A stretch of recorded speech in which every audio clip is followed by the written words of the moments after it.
What's up, YouTube? Welcome to another video. Gold, silver are soaring, tensions in the Middle East, Ukraine war, all that craziness. Let's talk about it. First, a quick disclaimer. I'm not a financial advisor, so please do your own research and consult with a financial advisor before making any investment decision like buying gold or silver or investing or following any of the strategies that I discuss on this channel. The channel is for information and entertainment purposes only. Yeah, so it's been a pretty wild 2 weeks. The world is kind of on this precipice of, a potential major conflict in the Middle East. Many of the Arab states, are not talking to, President Biden on his trip over there. Of course, yesterday, the hospital in Gaza got bombed, and it's still a bit uncertain. The Palestinians are saying the Israelis conducted an airstrike. The Israelis are blaming, Islamic Jihad or Hamas for launching a rocket and saying it misfired. And, there's a lot of different opinions on that. What is clear, though, is international opinion and the Arab world is lining up with the Palestinians, and in the West, the U.S. and Britain, it's lining up more sort of with Israel in this whole thing. Meanwhile, Russia and China are sitting, in Beijing right now at whatever conference they're having, and they love what they see. They're throwing their lot in with the Arab world and the Palestinians. Anything they can to kind of further undermine the American global order. So we live in very trying times, and but that said, if you are holding physical gold and silver, it's you can weather these storms. Speaking of gold, we're at 1964. Silver's at just over 2303. Crypto Bitcoin's been really flying around on news that the SEC may finally approve a spot Bitcoin ETF. So it's a little over 28,000. U.S. markets are taking a dive, but the big news really is in the bond market. U.S. 10-year is at, it broke through 4.9, and I think it traded near 5. And, the bond route continues, and which means a whole lot of things priced off of those bonds, like dividend stocks, are just getting hammered right now. So, yeah, it's crazy times, and this is why it pays to be sort of diversified. And man, it's just seeing all this stuff makes you happy to have a little bit of, kind of real tangible wealth like gold and silver. It just kind of lets you have your keep your kind of wits about you, I guess, in these crazy times. Right now, I am looking to pick up some bargains. I've been slowly dollar cost averaging into some of these really beaten up pipeline stocks. It's kind of a safer way to play the energy trade. I find you're getting good yields, you're getting good infrastructure, and it's something that's going to be around for a while. That's not really investment advice. That's just sort of what I've been doing. And it's not big amounts. I still got a lot of cash on the sidelines, and it's just really hard to know with any degree of certainty right now. And I think that's what a lot of the players are saying. Like, the real estate markets are like really starting to seize up. Sales are cratering. Prices are starting to come down. Here in Canada, foreclosures are starting to rise. Then there's the whole commercial real estate. Banks, their balance sheets are impaired due to all the losses on these bonds that they hold. Meanwhile, the U.S. Treasury seems fit to issue a lot more paper, and it's just, this whole system just seems like it's really, really volatile and fraying and coming apart at the seams. And yeah, I mean, I don't really have much to add that, many of the experts on YouTube or, whatever haven't really added. I do feel like Main Street is completely oblivious to a lot of this stuff. They think that this is just going to be a, kind of like a usual run of the mill recession. And I'm not so sure. I'm actually quite concerned that this could, I don't know, is this going to be the big one? It's really hard to say, right? But does make me happy to have a little bit of gold and silver in the portfolio, and just for insurance, just it's precisely performing the way you would expect in these kind of uncertain times. And I think with the problems in the bond market, I think it's only going to continue to do well.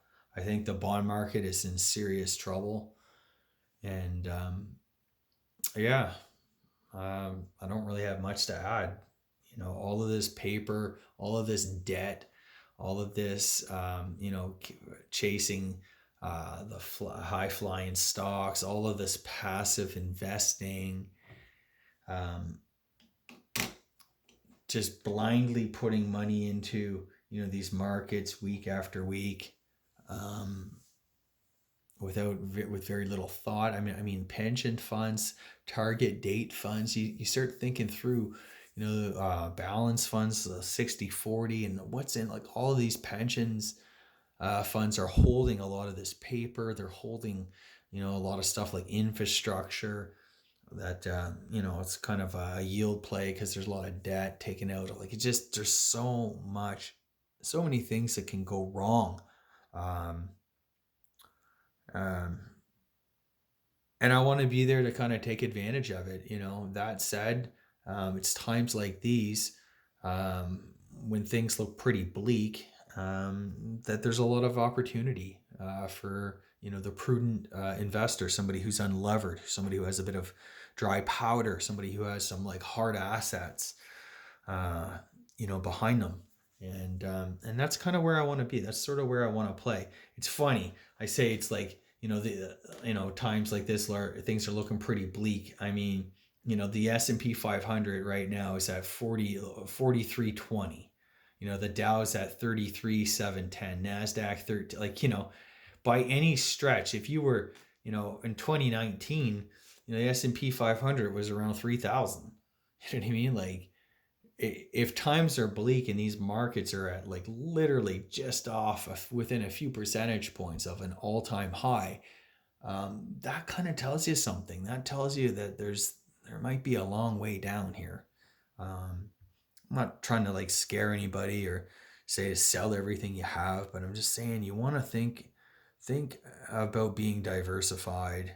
And I mean, that's what I'm doing. And I don't have any sort of magic playbook for this or even a crystal ball. I just know, I've been nibbling at some of these hard hit dividend stocks.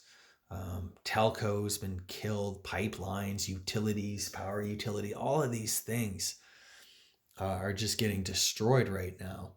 And that's not investment advice. I'm not buying very much of it. I'm sort of chipping away at these kind of positions. Basically, I'm trying to reestablish my old dividend portfolio. Um, I sold it, you know, paid off our mortgage, and man, I'm glad for a long time it was looking like I made the wrong decision, but man, I'm telling you, I feel like it was the right one, right? Like in time, good decisions really bear fruit.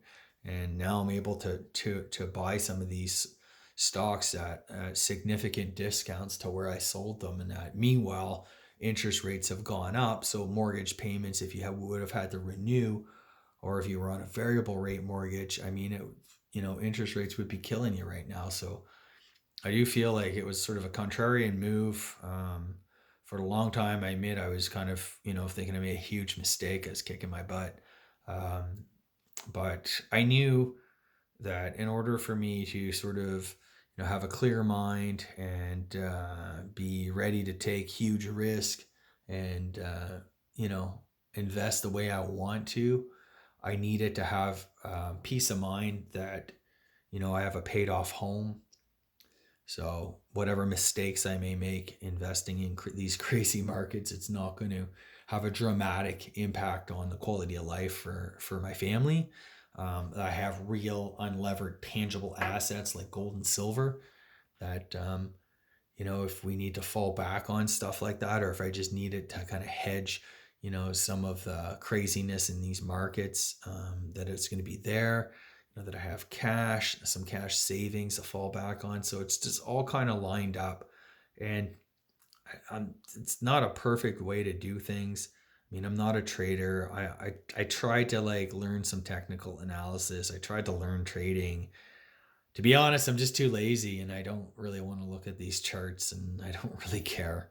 I might try to kind of, before I buy a stock or something like that, I might sort of, take a look at, the chart type thing, but I don't really know what I'm doing and I don't really even care. I've never really invested that way and I've done just fine. So I don't think you can really trade these markets. I think this is extremely difficult. And even if you have a perfect thesis, the timing, if you're off by just a little bit, you're going to get killed. You can't really go short a lot of things. Even treasuries, right? They're saying short TLT. Well, TLT could massively rally, tomorrow. Um, even gold, it was looking like gold was gonna like sell off even further until this crisis in the Middle East erupted. So the geopolitical picture is super volatile. And, the financial picture, again, it's super volatile. Um, I'm not really sure how you can really trade this stuff. I think you just got to kind of take a long-term approach, keep your wits about you.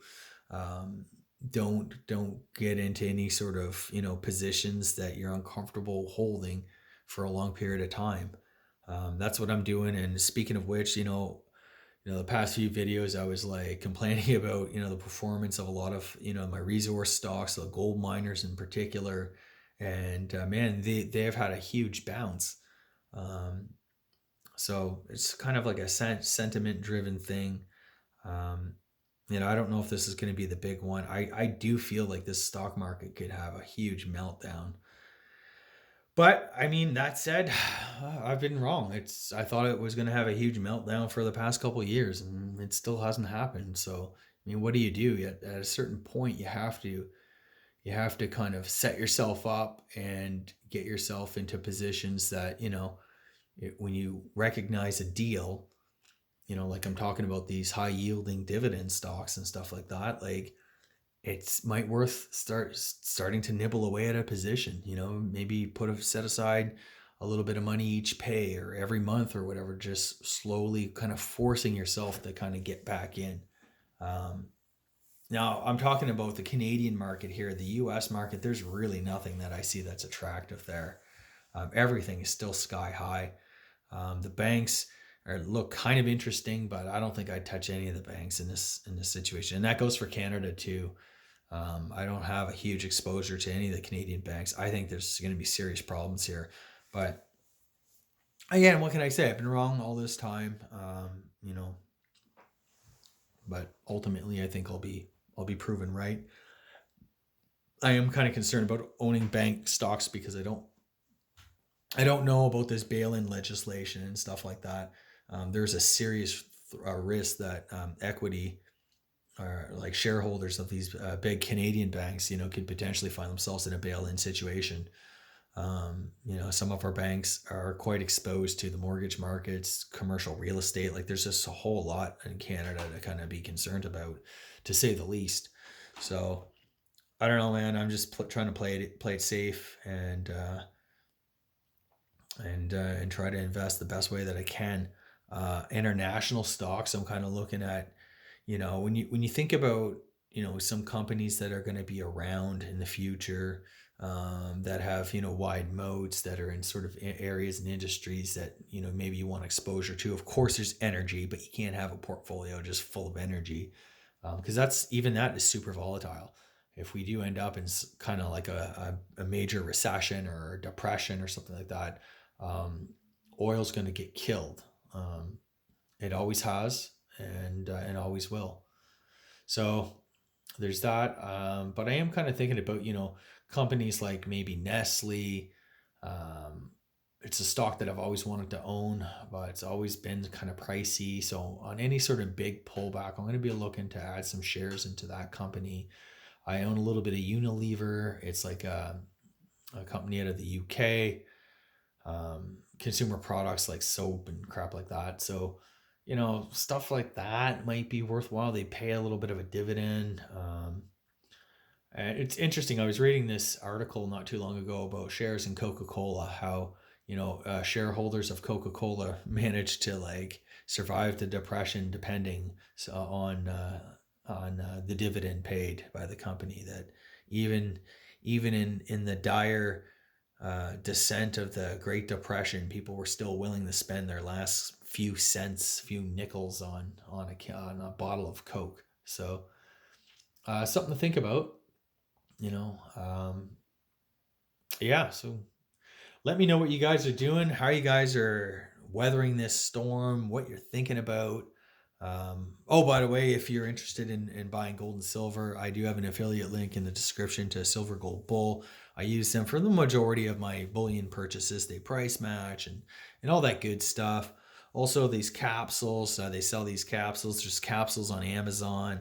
I got an affiliate link in the description as well for that. Um, Thanks so much for supporting the channel, and check out my website, My Road to Wealth and Freedom. The link is in the description below, and hope you guys are keeping well. Cheers.